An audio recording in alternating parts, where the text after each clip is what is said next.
네, 오늘 함께 나눌 말씀은 성서전과 본문 중에 신약 본문인 에베소서 지난주에 나눈 말씀에 이어서 우리 6장 10절에서 20절까지 말씀 나누려고 합니다.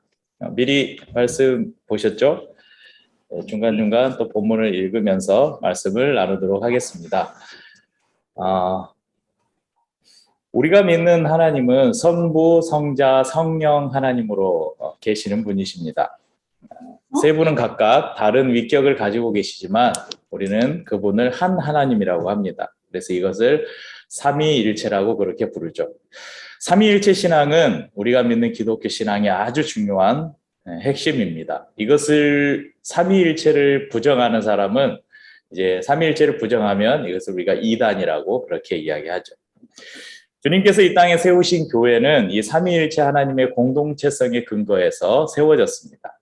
그래서 그 하나님의 삼위로 계신 그 하나님의 공동체성이 이 땅에 투영된 곳, 그것이 바로 이 교회입니다. 교회 공동체는 구약 시대에는 이스라엘이라는 한 민족에 국한되었지만 예수 그리스도께서 이 땅에 오셔서 십자가를 통해서 구원을 완성하셨을 때 이제 그 이후로는 예수 그리스도를 주로 믿는 모든 사람들을 아우르는 우주적인 교회로 발전하게 되었습니다. 이제 신약의 교회는 예수 그리스도의 희생으로 세워진 공동체로 예수님이 머리가 되시고 예수를 믿는 모든 성도들이 지체가 되어서 유기적으로 연합한 곳, 그것이 바로 교회 공동체입니다. 헬라어로 이 교회를 가리키는 용어가 에클레시아라는 용어가 있습니다. 에클레시아. 원래 이 에클레시아라는 말은 그 그리스 아테네에서 어떤 중요한 일을 결정할 때 사람들을 모아서 의견을 수렴하고 어떤 결정을 내리는 그 민회, 그러니까 총회 같은 그 회의 기구를 가리키는 용어였습니다. 이 바크로라는 전치사인 에크와 부르다라는 칼레오가 결합된 그런 단어인데요. 그래서 에클레시아라고 부르는데 밖으로 불러내다 이런 의미를 담고 있습니다. 그런데 이제 이 의미가 차차 이제 그런 회의의 의미로 사용되던 것이 이제 후에는 기독교인의 모임, 그러니까 밖으로 불러냄을 받은 사람들, 그러니까 세상 밖으로 불러냄을 받은 사람들의 모임인 교회를 가리키는 용어로 자리 잡았습니다. 세상에서 불러내었다. 그러니까 세상에서 하나님의 나라로 이렇게 불러낸 사람들의 모임이라는 거예요. 그러니까 이 교회를 구성하는 교회의 일원이 된 성도들은 이제 세상에서 불러냄을 받았기 때문에 세상의 방법이 아니라 하나님 나라의 원리로 살아가야 합니다. 이는 곧 위로는 하나님을 사랑하고 아래로는 이웃을 사랑하는 성경에 담긴 위대한 두 계명을 우리의 삶에서 실천해 감으로 우리가 이룰 수 있습니다. 특별히 그 교회를 이렇게 구분하는 몇 가지 방법이 있는데요. 오늘 좀 소개를 해드리면 교회는 첫째 유형의 교회와 무형의 교회로 나눕니다. 그러니까 유형 뭐예요? 유형. 그러니까 형태가 있다. 무형, 형태가 없다. 다른 말로 하면 유형 교회는 형태가 있으니까 눈에 보여요? 안 보여요? 보이죠.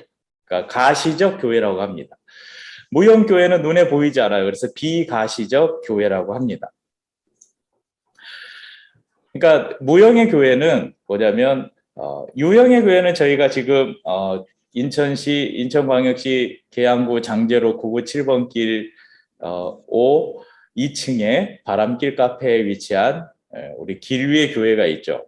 이건 공간이 있고 여기 밖에 아주 조그맣지만 길 위에 교회라는 간판도 달려 있고 눈에 보이는 저것이 교회이구나 이렇게 눈에 알 수 있게 보이는 교회죠. 그래서 이 길 위의 교회는 우리가 유형의 교회다, 가시적인 교회다 그렇게 이야기합니다. 또 다른 말로는 조직화되었다 해서 조직된 조직체적 교회라고도 부릅니다. 반면에 그러니까 저희가 이 공간 안에 모이면 우리가 이거 길 위의 교회라고 하잖아요. 반면에 우리 저나 아니면 우리 성도님들 몇 분이 두 사람 이상이 어디 카페에서 같이 모였어요. 그것도 교회라는 거예요. 그것을 무형의 교회, 그러니까 비가시적 교회라고 이야기합니다. 또는 유기체적 교회라고도 부릅니다. 또 한 가지 구분이 있는데요. 승리적 교회와 전투적 교회가 있습니다.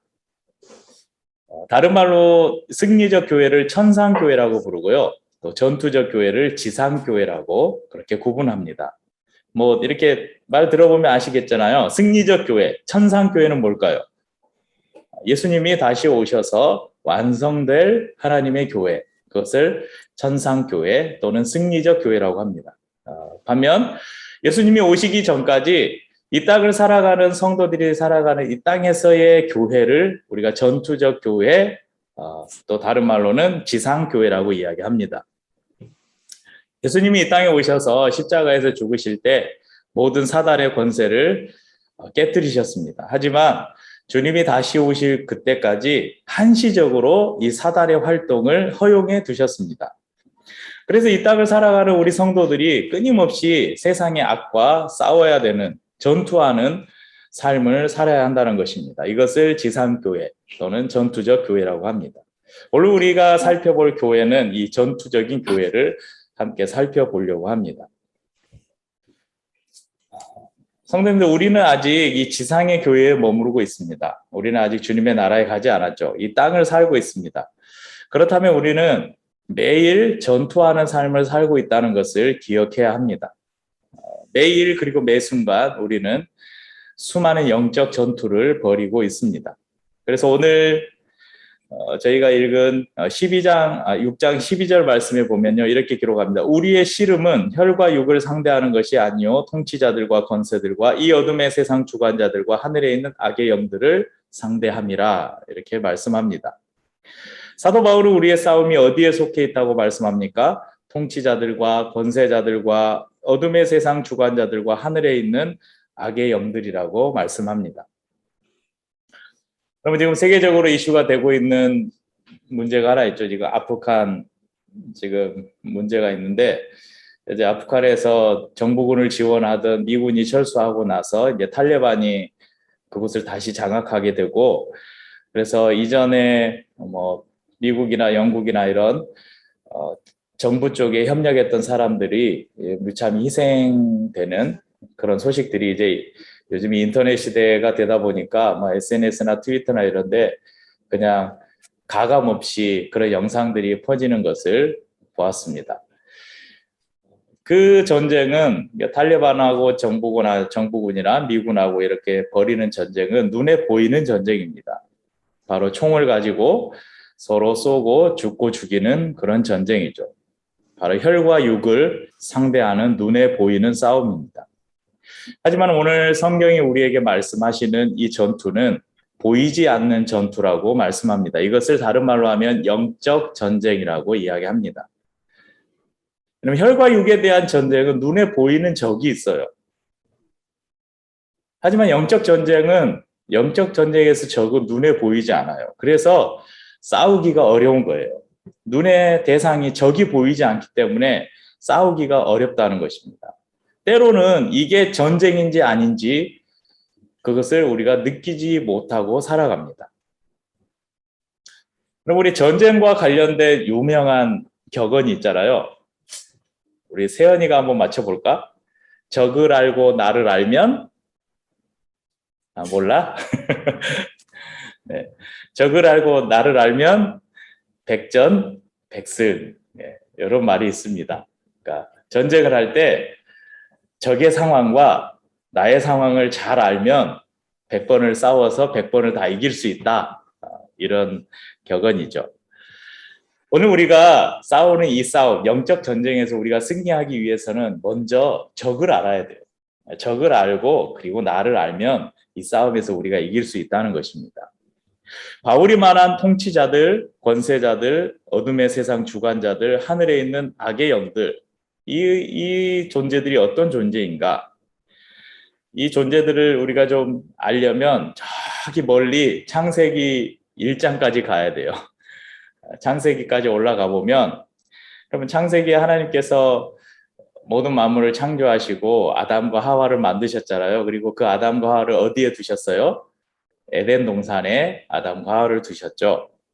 그런데 이 에덴 동산에서 사단이 하나님의 자녀에게 싸움을 걸어왔어요.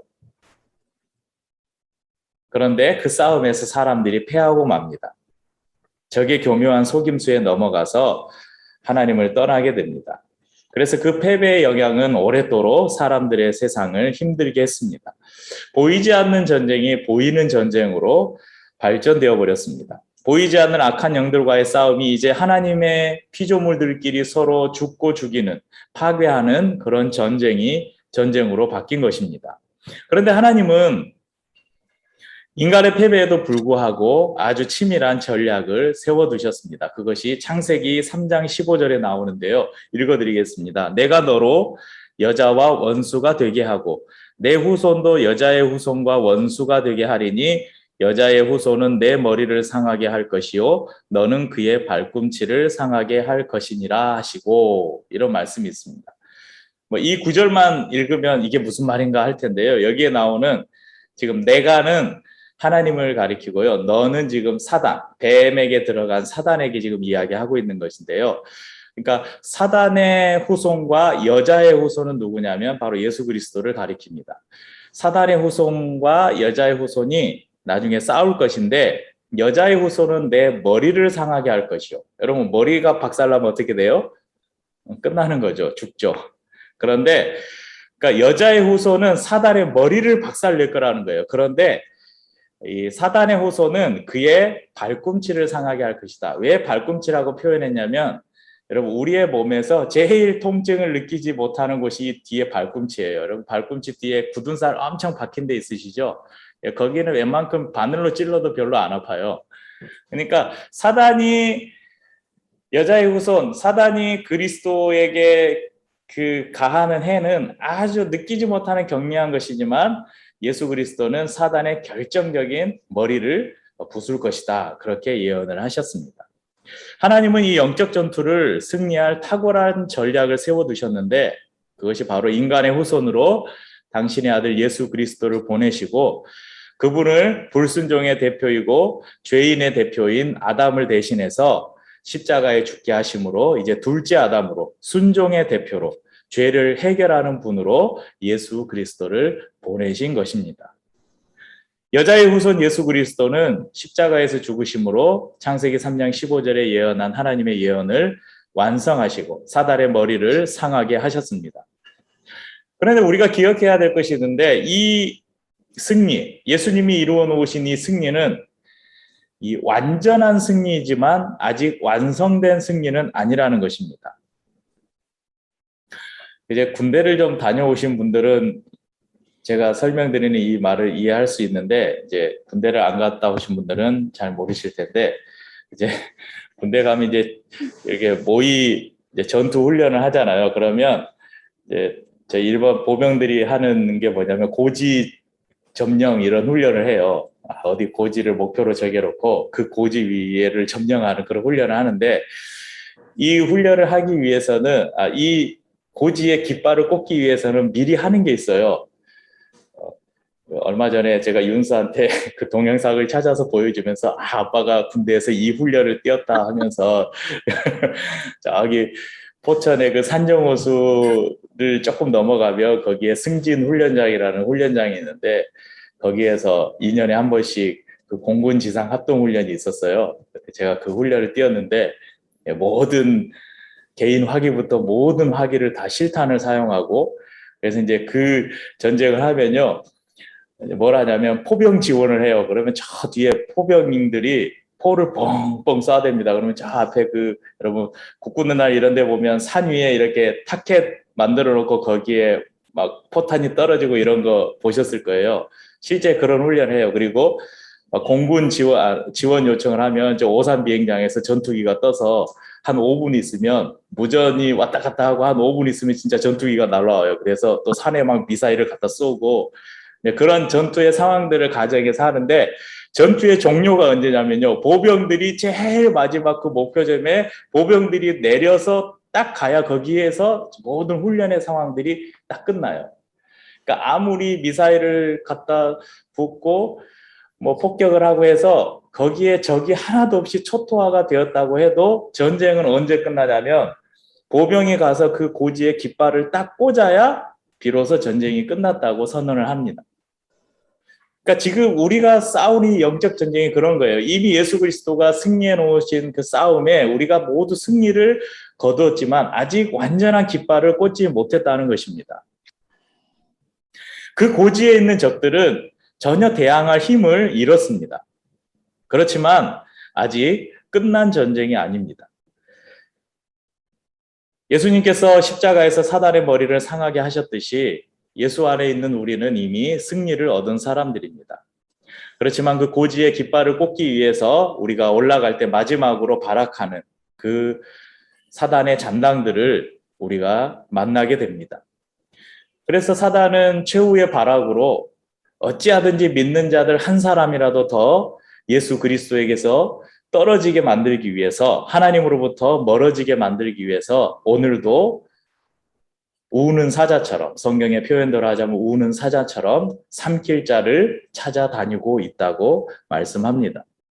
이런 상황 속에서 사도 바울은 교회된 성도들이 이 땅을 살아가면서 어떻게 살아가야 될지 가르침을 주면서 마지막으로 우리에게 부탁하고 있는 것입니다. 그래서 10절은 이렇게 시작하죠. 끝으로 너희가 주 안에서와 그 힘의 능력으로 강건하여지고, 예전 번역에는 종말로 이렇게 번역되어 있는데 마지막으로 내가 말하는데 이런 의미입니다.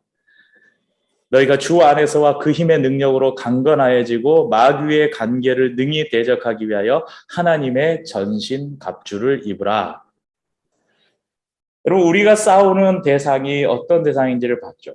에덴 동산에서부터 하나님의 백성을 미혹하고 하나님으로부터 어떻게든지 우리를 멀어지게 하려는, 그래서 우리를 하나님의 나라가 아닌 세상으로 끌고 가려고 하는 사단, 그리고 그 사단의 영향을 받는 수많은 위정자들과 세상의 권세 잡은 자들. 그러니까 그 뒤에는 이 보이지 않는 사단의 존재, 영적 존재가 지금 도사리고 있다는 것입니다.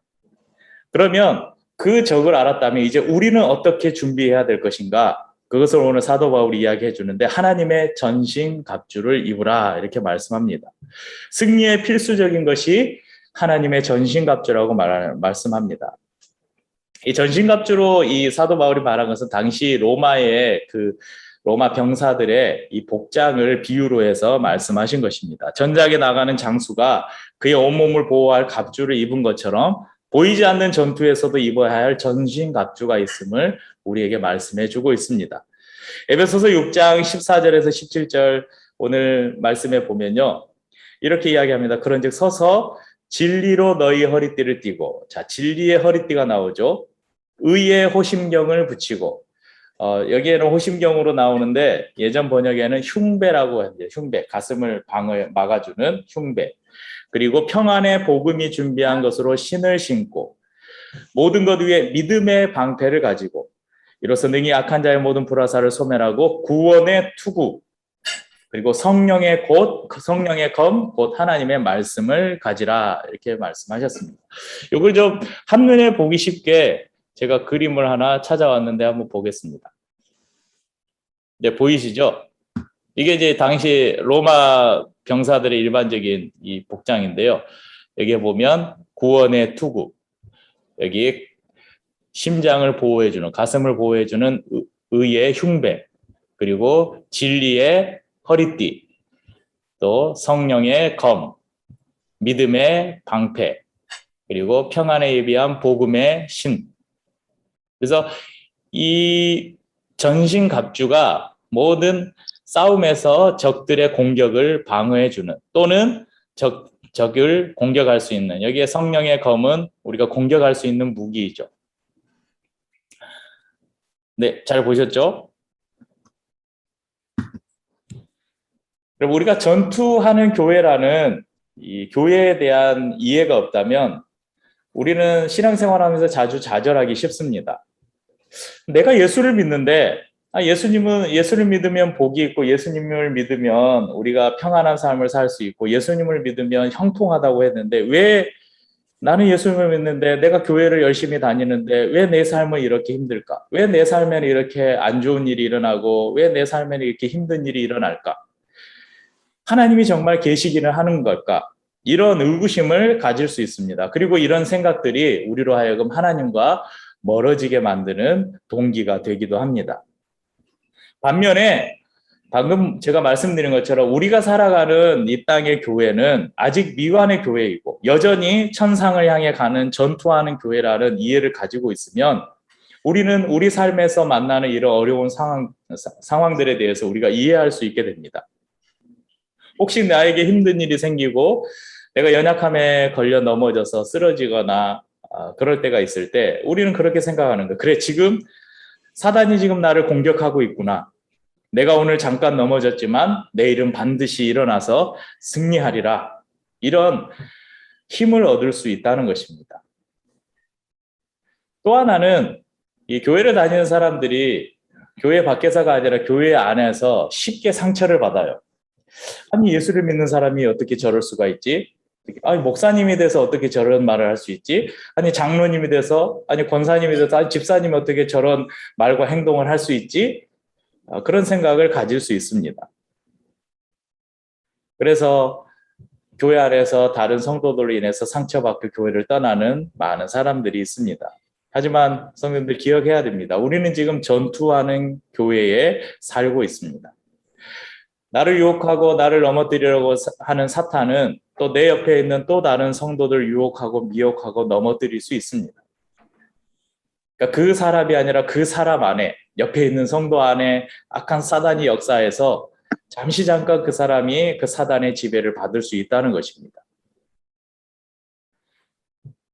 우리의 공동체는 눈에 보이지 않는 적들과 우리는 지금도 계속 싸우고 있습니다.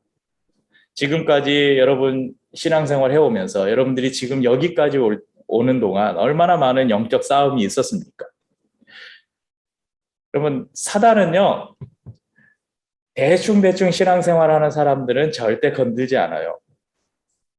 그러니까 예수를 믿는지 안 믿는지 봐도 도저히 모를 정도로 그렇게 신앙생활하는 사람들은 그냥 가만 내버려둬요. 그런데 정말 내가 하나님의 뜻대로 하나님의 나라의 백성대로 하나님의 말씀대로 살려고 몸부림치는 사람들은 계속 공격하는 거예요.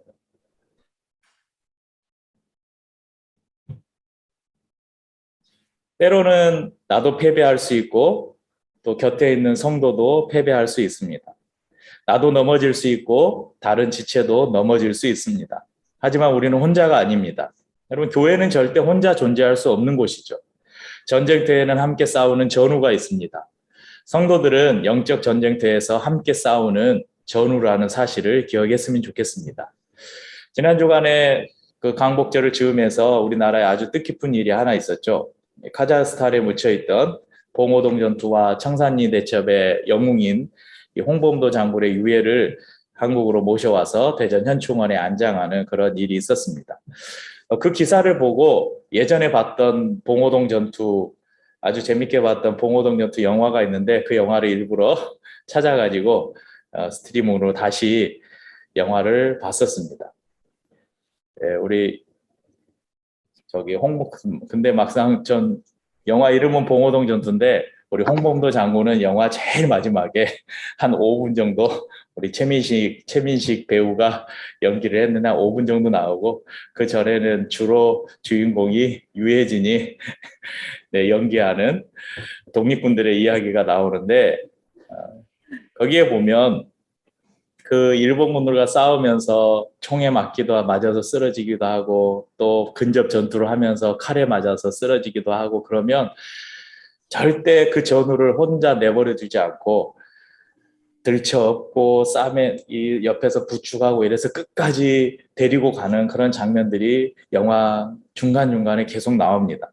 심지어는 그 누구죠? 배우 류준열이 떨어진 포탄에 맞아서 다리가 잘렸음에도 불구하고 그 다리를 헝겊으로 싸매고 들쳐업고 끝까지 그를 포기하지 않고 살리는 그런 장면도 나옵니다.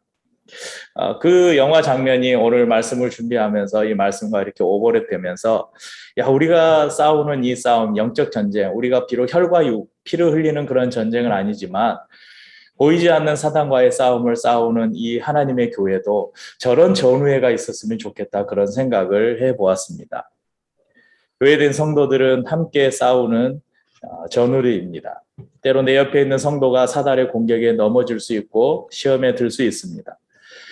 그 사람은 마치 전쟁 중에 부상을 입은 전우와 마찬가지입니다. 그런 성도들을 볼 때 우리가 정죄하고 판단하기보다 얼른 가서 상처를 싸매주고 벗겨진 갑옷을 다시 입혀주고 떨어뜨린 칼과 방패를 다시 쥐어줘야 합니다. 싸울 힘이 없을 만큼 심각한 부상을 입었다면 내가 대신 싸워주어야 합니다. 그것이 전투하는 교회에 속한 우리 성도들의 역할인 것입니다. 그래서 바울은 이것을 이렇게 말씀합니다. 18절에 보면 모든 기도와 간구를 하되 항상 성령 안에서 기도하고 이를 위하여 깨어 구하기를 항상 힘쓰며 여러 성도를 위하여 구하라. 우리 안에 필요한 많은 기도 제목들이 있지만 특별히 성도들을 위해서 서로 기도하라고 말씀합니다. 그러면서 19절 20절에 이 위대한 사도, 하나님의 위대한 사도인 바울 자신도 성도들을 향해서 자신의 복음 사역을 위해서 기도할 것을 기도 중보해 줄 것을 요청하고 있습니다. 사랑하는 성도님들, 우리는 지금 전투 중이라는 사실을 기억했으면 좋겠습니다. 여호수아 8장 26절에 이제 가나안 정복 전쟁을 시작한 여호수아가 아이성 전투를 하면서 이렇게 고백합니다. 아이 주민들을 진멸하여 바치기까지 여호수아가 단창을 잡아든 손을 거두지 아니하였고, 아이성은 가나안에 들어가는 첫 관문이었는데요. 가나안은 약속의 땅이고 하나님 나라의 예표입니다. 그 땅의 거민을 모두 멸하기까지 단창을 놓지 않겠다고 결정한 이 여호수아. 그러니까 하나님의 나라에 우리가 들어갈 때까지 나는 이 싸움을 절대 멈추지 않겠다는 그 고백을 한 여호수아를 통해서 예수 그리스도를 우리에게 보여주신 것이죠. 우리 또한 하나님의 나라가 이 땅에 임하기까지 예수 그리스도께서 다시 오셔서 영원한 하나님의 나라, 완성된 하나님의 나라, 특별히 승리한 교회, 천상 교회를 이룰 때까지 우리 손에 든 단창을 놓지 않겠습니다. 이 영적 전쟁의 이 싸움을 우리가 포기하지 않겠습니다. 그런 결단이 있어야 할 것입니다. 우리 삶에서 일어나는 많은 일들이 혈과 육에 대한 것 같지만 믿는 성도들은 그렇지 않습니다. 보이지 않는 영적 세력과 우리는 날마다 싸우고 있습니다. 그래서 우리가 함께 싸워 나가기를 바랍니다. 우리의 대장 되신 예수 그리스도께서 우리 앞서 행하시며 모든 싸움을 이미 이겨놓으셨습니다. 우리는 주님이 가신 그 길을 걸어가면서 아직 남겨진 그 잔당들을 우리가 맞서 싸우면서 서로 손을 잡아주고 서로 어깨를 내어주면서 함께 이 싸움을 싸워 나가는 것입니다. 그럴 때 우리는 마지막 그 주님이 계시는 그곳에서 우리는 승리의 깃발을 높이 들 수 있을 것입니다. 그래서 이렇게 함께 싸워 나가며 함께 승리를 경험하는 우리 모든 성도들이 될 수 있기를 주의 이름으로 축복합니다. 이렇게 우리 성찬을 나누고 기도하고 찬양하고 기도하겠습니다. 성찬을 준비하시고